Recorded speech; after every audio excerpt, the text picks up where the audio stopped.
I need a break from the city, from chaos, and even from just routine. I don't know if you could tell from my last video, but I could honestly really use a mental refresh. So for the first time in my 3 years of living in vans, I'm going to try off-grid solo camping. This means preparation I have never had to do before. I have always had all of the resources I could ever need just a few minutes away. Sometimes I even call Walmart my pantry because if I sleep there, it's almost as far of a walk as some people take to get to their kitchen pantries. So I tried to make a list of all the things I have to do before heading off-grid. I'm thinking since it's only my first trip, 3 days is a good test run, so nothing too crazy. First stop of the day was taking a shower at Planet Fitness and refilling my water jug, which I used to brush my teeth, wash dishes, etc. Then I picked up some mail. If it looks like a lot, it's because it is. I have been gearing up to annihilate this van build when I get back. Hopefully the weather puts up with that. So much of my building is dependent on if it's too windy, if it's raining. If it rains, I can't go into the desert because it gets muddy.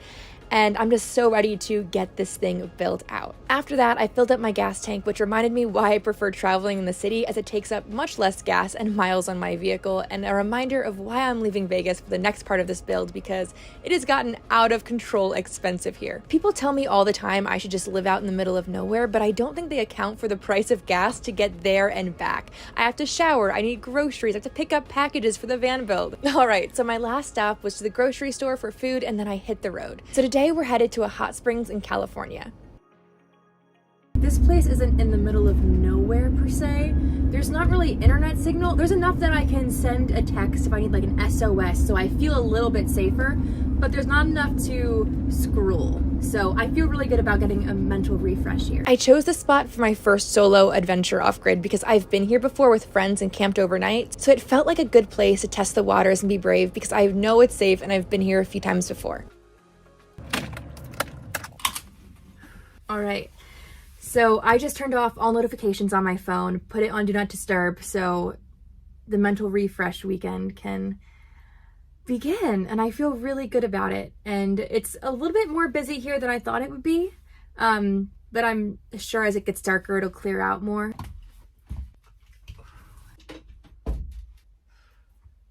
All right, are you ready to see our campsite for the night?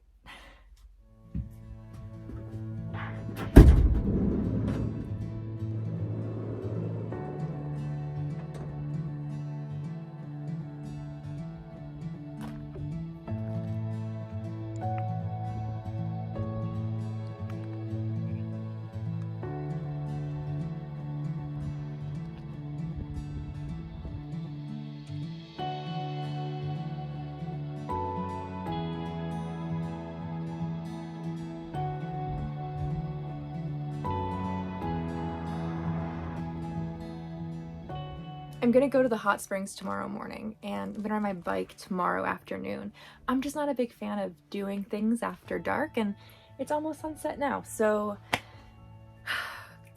why don't we make a cute dinner? That'd be really nice with the great view. That's what we'll do.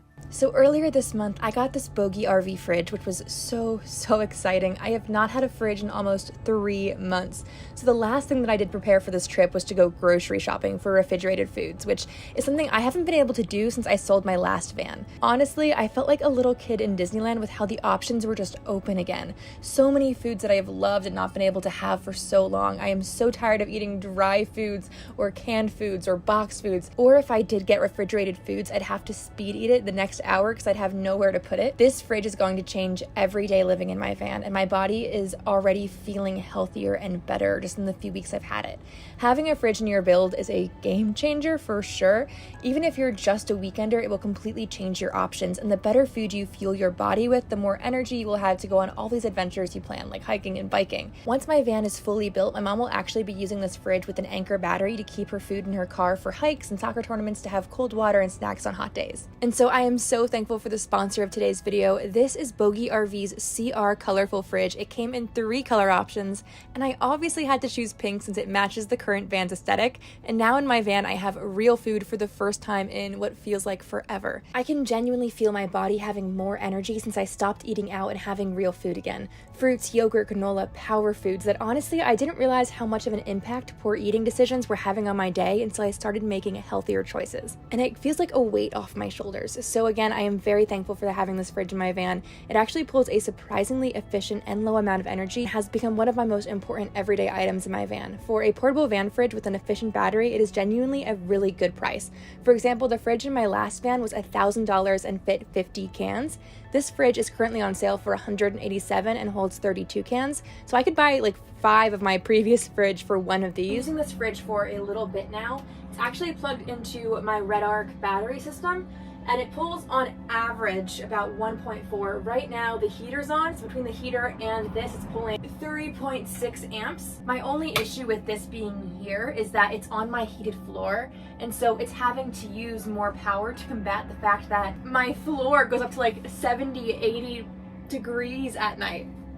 So I'm definitely gonna have to figure out what to put underneath the fridge so it doesn't touch the heated floor anymore. But besides that, I am just so grateful and understanding now of how great it is to have real food on a trip like this. That was an amazing dinner, and I can't wait to do that all of the time now. I feel like my body, if you've been watching my channel for a little bit, I've started to get just depressed basically, and I think that has had to do with like the food, the exercise, the being in the van all the time, struggling making progress because of money. And I've really in the last week started turning those things around. This was a big piece for me in that turning around period of I want to be healthier, and a fridge is a great first step for that. So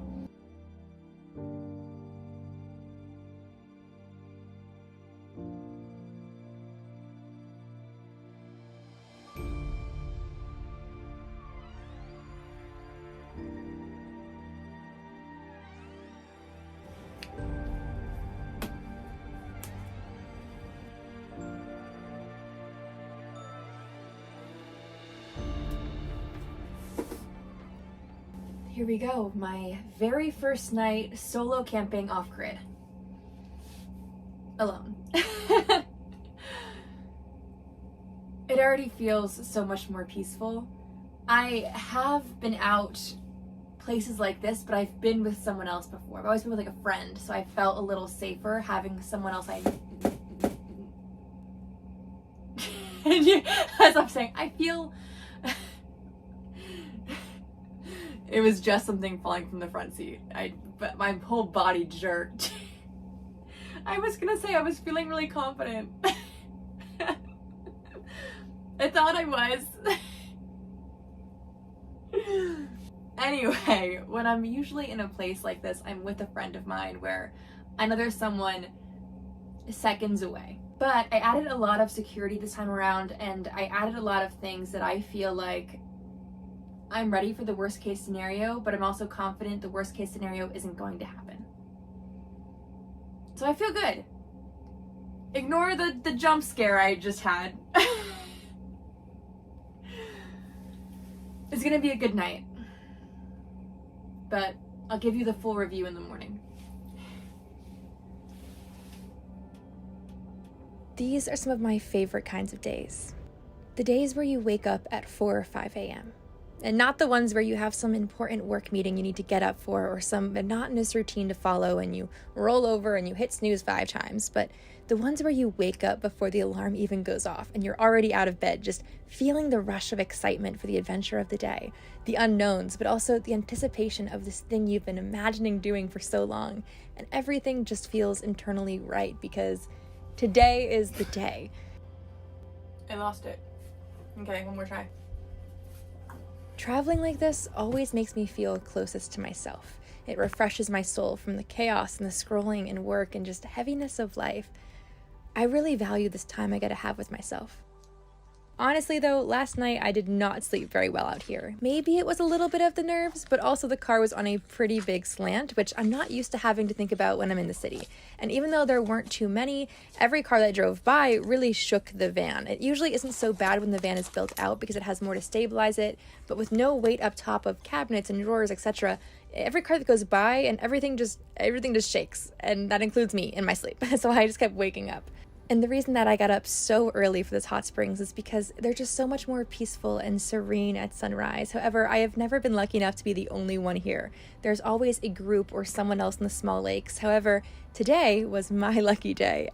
But unfortunately, by lucky, I mean that everyone else just didn't want to walk through the mud from the rain, and one man actually almost did, but he got out of his car, watched me struggle, and then got back in his car and drove away, deciding it wasn't worth it, which honestly, if I had more time, I probably would have made that same decision. But I only had time on my schedule for this weekend trip, and I would probably have done the same thing as him because this was actually really difficult. I slipped so many times, and the mud just stuck to itself, making my shoes become like weights. We're not even a third of the way there yet. My shoes weigh an extra like 5 pounds. They're picking up all of the dirt and not letting it go. Might be better just take them off, honestly.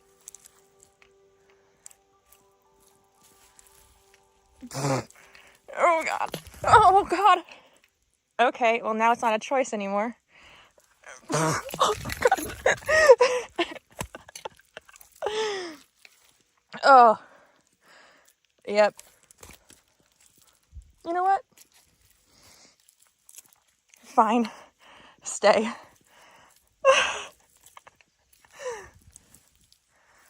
Oh, ew. It's so cold. My feet are numb. Ooh, okay, we're gonna make it. We're gonna make it. Look how warm it is.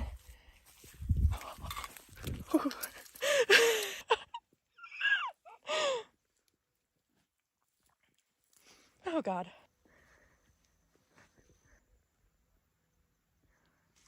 Maybe I should have brought the shoes.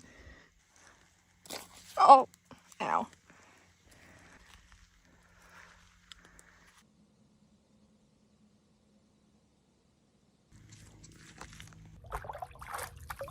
It's coming right off. My feet feel like they've been imprisoned. Oh my gosh, it's beautiful. And I did it all to myself because no one else is crazy enough to do that.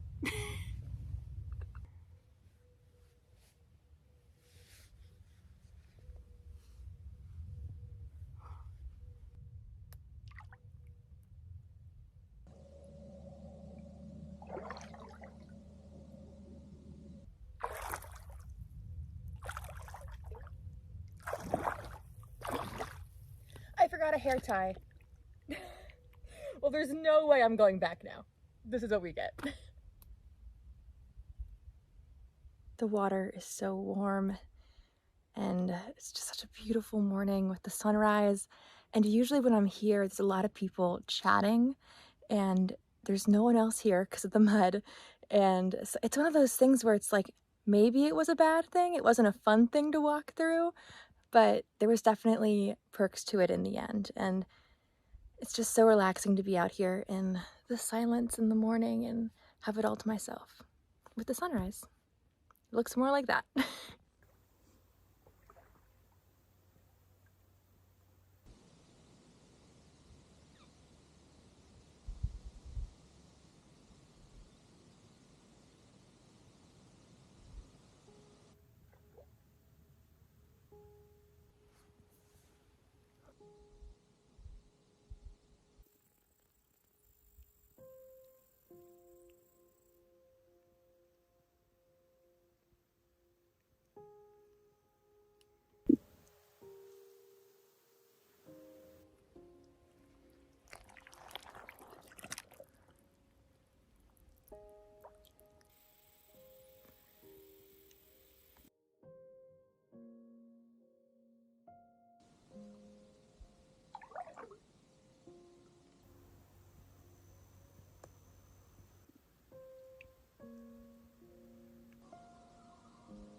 Unfortunately, I do need to head back to the van now to get a little bit of work done. Hopefully there'll be enough internet, but if there's not, I'll hop on the e-bike and see how far we have to go until we get some internet. Walking back to the van was just as much of a muddy adventure as the walk to the springs. I regret not spending more time at the springs, but honestly, I got a little uncomfortable with the silence and didn't really know what to do, even though I'm someone who is very comfortable being alone. Oh god, they're like 40 pounds. I just still sometimes feel the need to fill silence. Maybe that's why I've been a city girl for so long. I can be solo, but there really isn't ever silence in the city that has an itch that needs to be filled. But I know silence can be really healthy, so I'm working on it. When I finally made it back through the dirt, I found a puddle to rinse off my feet and my shoes, which were both just caked in mud again. However, my feet were just unfortunately covered in mud, so I had to waste some of my very limited clean water to clean my feet, which made me realize I need to get a portable shower soon too as well for the van, and the list of things this van needs just keeps adding up so quickly and never truly ends. However, the shower situation is also part of why I can't be off-grid for so many days, especially out here with the hot springs where the sulfur in the water just sticks to my skin and makes me feel kind of icky. It's why not getting my hair wet was such a big deal. So yeah, I guess when I have the money for a portable shower, it's going to be added to the long list of things this van needs. It seems like that list never ends lately. But for today, I'm just focusing on enjoying where I'm at in the moment and whipping out my e-bike to see what else this spot has to offer. Overall, I'm really enjoying being off-grid so far. I'm enjoying the freedom to have my doors open while relaxing and the lack of car horns, which I usually only get during building days when I'm in the desert. The excitement of this trip definitely got me even more excited for taking more trips in the future to off-grid places. However, honestly, I need to do some work on finding out what people do off-grid because I was just so unsure what to do next. Maybe next time I can make a fire or make s'mores. What other things do you guys recommend doing while you're off-grid? I could definitely take some notes. Thanks again for watching, and I'll see you in the next video.